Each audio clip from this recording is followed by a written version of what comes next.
So here we have the Mini Cooper Countryman on a 64 plate. I'm going to start off by showing you around the outside of the car, and then we'll hop in and run through a few controls on the inside. But from the outside you'll see it's a 5-door car with alloy wheels. Let's start off inside the boot and then work our way around the rest of the car from there. So as we approach the back of the car, you'll see we've got reversing sensors, plenty of boot space, along with the 3 individually folding rear seats. Those seats also slide forwards and backwards in 2 sections as well.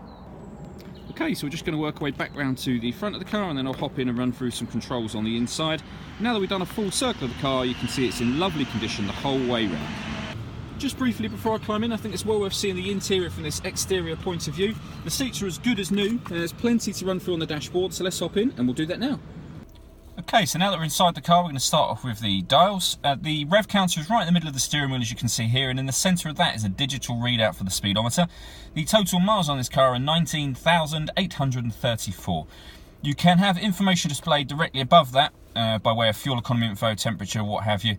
That's all done using the left-hand indicator stalk. There's a button marked BC for onboard computer. Just hit that and it will change the information displayed there. Over in the centre console here is the main speedometer for the car, along with the fuel gauge, as you can see, and below that the stereo information. So if we hit mode, first of all, you can see there that we've got tuner, which is FM and AM radio. We have DAB digital radio, we have a CD player, we have auxiliary input and USB input as well. And then under the menu heading, you can pair up your phone. You can configure the car's settings, so time and date and what have you. And then this last one is a phone number for Mini customer services should you ever need them. You can then also change all your usual settings, bass, treble, etc. all from there. Working our way down, we've got the CD player, followed by the air conditioning. So fan speed is adjustable on the right, temperature on the, fan speed on the left, temperature on the right. Hit that button to turn the air conditioning on. Hit it again to turn it off should you wish to, and then you can use this dial to determine where within the car you'd like the air to blow. Hitting that will shut off the vents to the outside of the car and recirculate the air that's already in it, which is a great way of heating it up or cooling it down quickly depending on the time of year. And at the bottom we've got a few controls here as well, so we can turn off traction control.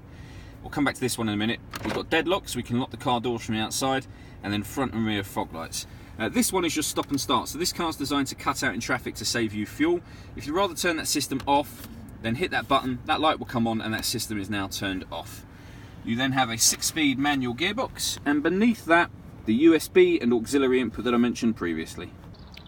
All that leaves me to say is thank you for taking the time to watch this video. If you'd like to come and see the car in person and have a test drive, please feel free to call any of our MJA sites. We'd love to hear from you soon.